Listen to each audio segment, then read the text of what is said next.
there was an interview that I saw after we got back and the project was well on its way to, you know, existence, or, you know, to stuff already at the Library of Congress and stuff. And I saw an interview where Barbara Walters was interviewing Oprah, and Barbara said, so, you know, tell me about how this happened to you. And Oprah said, well, it happened to me because I saw you doing it.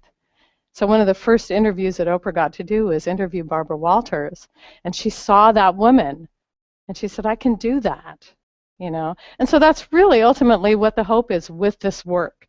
We have a website, and again, it's a nonprofit operation, and we look to educate, and we will eventually have streaming information from the website and continue to go not only into, you know, the women, but different facets of the genres of music.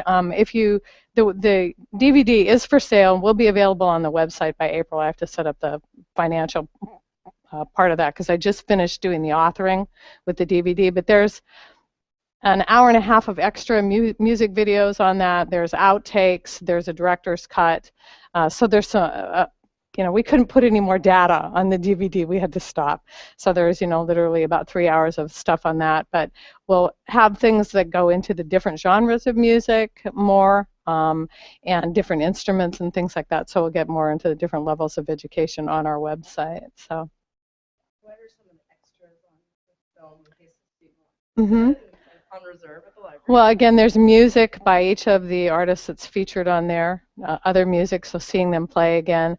And it's broken down with the musicians into different genres. So if somebody said, I love blues, who else, you know, what other blues do you have available on here? So there's, you know, you can go in that direction. There's some outtakes that are comments that are fairly interesting that are not part of the movie. And then the director's cut talks more about MusicBox Project and what we're doing. And then there's a road trip video that shows where we went the 7 months that we did the initial research for this. So, and we are still collecting, you know, and doing recordings at this point too. So, any other questions? Yeah. Have you interviewed any trans women in this project? LGBT. Gaya Balola is LGBT. So transgender, not specifically. Is that what you're asking? Yeah, no. And interesting, a number of the women that we interviewed are gay and openly gay. Other ones are gay and not so openly gay. You know, I didn't go off into that specific subject as to their sexuality in the oral history interviews unless they chose to do it. And some of them did. And again, the interviews in their entirety are available at the Library of Congress. Will be at the Southern Folk Life Collection. And if the archivist here wishes, we'll have them available at Berklee for you too. So. And somebody back here had a question too. Who was the artist that didn't really play? And she was playing with Van Morrison. She actually, yeah, that's Cindy Cash Dollar, and actually she did play the opening. Oh, Susanna is a piece that's her playing the kind of the theme music of the. What, she played with Morrison and. Yeah, she did. Yeah, she played with Levon Helms, and I mean, just as. She didn't play with the band, but she's from Woodstock, so she, you know, she. That whole crew. Right? Yeah. And she's still active in her career. She's in the Austin area. You know, she's out there constantly. Cindy Cash Dollar. Cash Dollar. And that's her real name, baby. Yeah. Like yeah. C-A-S-H? Yeah, Cash Dollar. One word. Yeah. Yeah. And she's a phenomenal.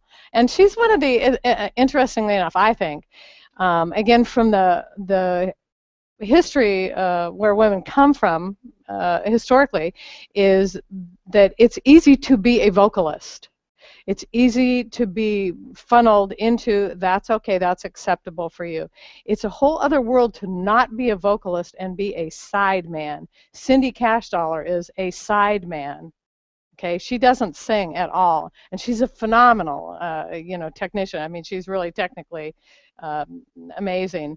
But in speaking with her, recently, and I think one of the real cute ones is Elaine Watts said, "I'm not sleeping with the drummer," but really the logistics for a woman is if you've got a band on the road and there's 4 guys and there's 1 woman, who are you going to have her sleep with? She's going to have her own room. So the cost of going out on the road and the money that everybody makes is less, right? So there's economic choices that are being made around that, that Cindy has had, she and I had a discussion about that, came into that, knowing that, yeah, there's other sidemen that could play this. Maybe they're not as good as me, but they're going to make more money if they hire them instead of me because I'm not sleeping with the drummer, So, just more stories, interesting stories.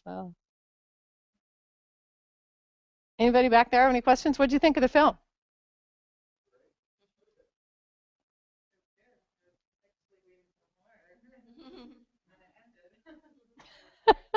I had a question about the research that went into finding the musicians. I really liked how it was multiracial, multi-ethnic, kind of genre specific. I was just kind of wondering how, what kind of research went into finding the musicians that you featured. Well, we talked a little bit earlier, but when Rick and I decided that we were going to do something, and I have my background in jazz and blues and contemporary music, and I had never been to the Delta. My husband grew up in Kentucky and played a little bit of banjo, but knew a lot about the Monroe Doctrine, if anybody knows what that means. Does anybody know what that means when I say the Monroe Doctrine?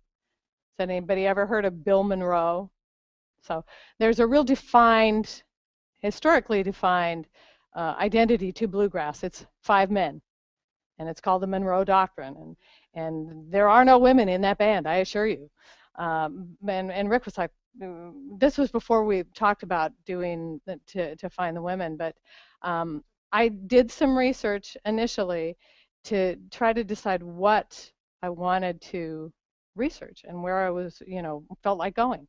I have the freedom to do that, I'm blessed. So the research that I did showed me that there weren't any women represented as instrumentalists, as musicians, and I said, let's go find them.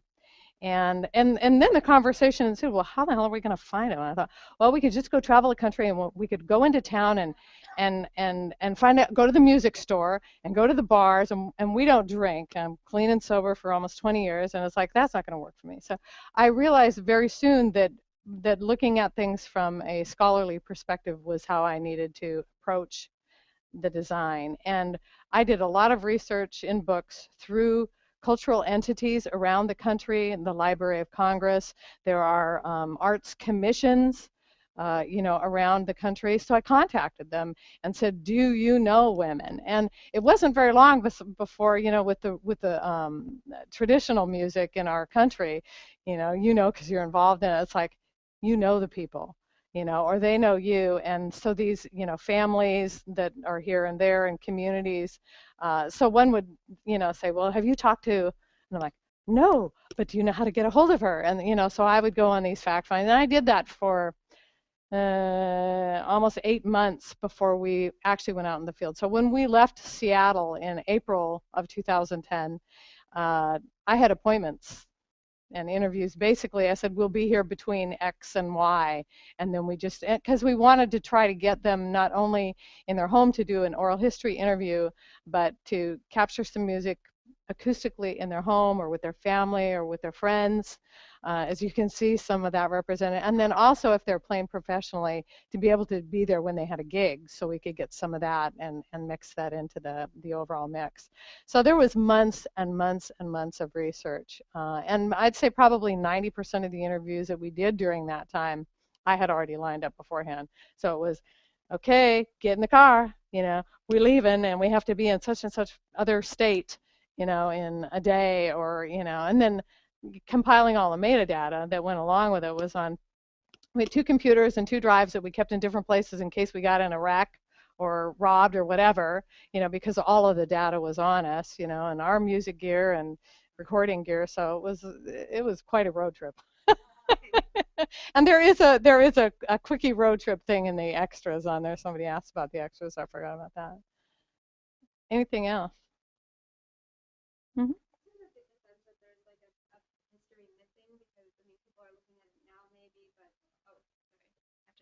Mm-hmm.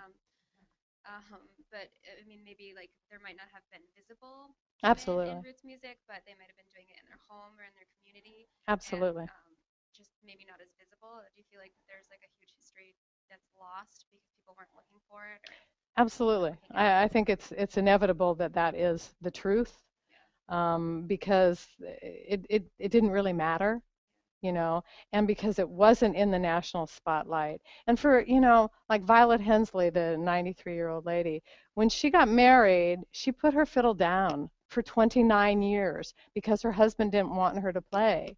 And she had a family. She had 6 kids, you know, and time again, we've heard that story with women. You know, older women pick it back up again. They go, you know, I've had my family. I'm going to do what I want to do now. But you know, I made the determination early on that I wasn't going to go back, because these women that I have, though they're contemporary women musicians today, 50 years from now, guess what?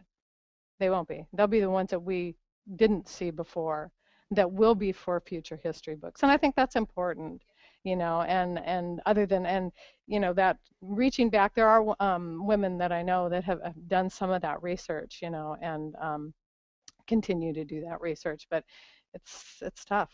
You know, that's not easy research for sure. Anything else? Well, thanks again for Thank you, coming all Zoe. this way, and Yeah, sure. you know, we'll keep up and look, and Yeah. you know, go to her site, MusicBox. Yeah, MusicBox Project. And there is a YouTube channel that has a couple hundred music videos on it. It's entirely entertaining. There isn't any of the oral history stuff on that, and then keep an eye on our website. There'll be more that, you know, that gets added to that over the years. So, and if you want a copy of the DVD, I'd be happy to sell one to you. It's $20. Or if you want to make a donation to MusicBox Project, you can write it off. Anything else? Thank you. I do want to get a picture. I don't know if you want to put some up on the screen, or, you know, I have the guy at the Blues Society that wanted to do an article on me, so Sure, yeah. I don't know if we want to. Or maybe in front of the wooden. Yeah, blank screen is not too. You know.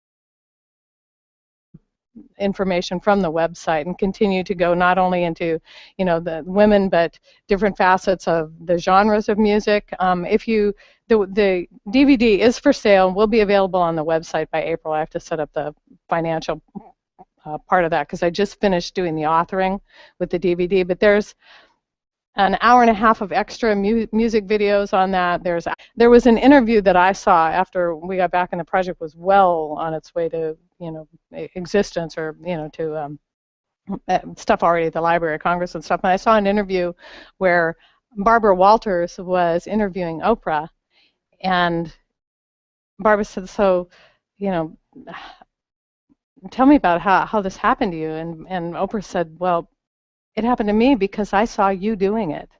So one of the first interviews that Oprah got to do was interview Barbara Walters, and she saw that woman, and she said, I can do that, you know. And so that's really ultimately what the hope is with this work. We have a website, and again, it's a nonprofit operation, and we look to educate, and we will eventually have streaming. On reserve at the library. Well, again, there's music by each of the artists that's featured on there. other music, so seeing them play again. And it's broken down with the musicians into different genres. So if somebody said, I love blues, who else, what other blues do you have available on here? So there's, you can go in that direction. There's some outtakes that are outtakes. There's a director's cut. So there's some, we couldn't put any more data on the DVD. We had to stop. So there's, literally about 3 hours of stuff on that. But we'll have things that go into the different genres of music more, and different instruments and things like that. So we'll get more into the different levels of education on our website. So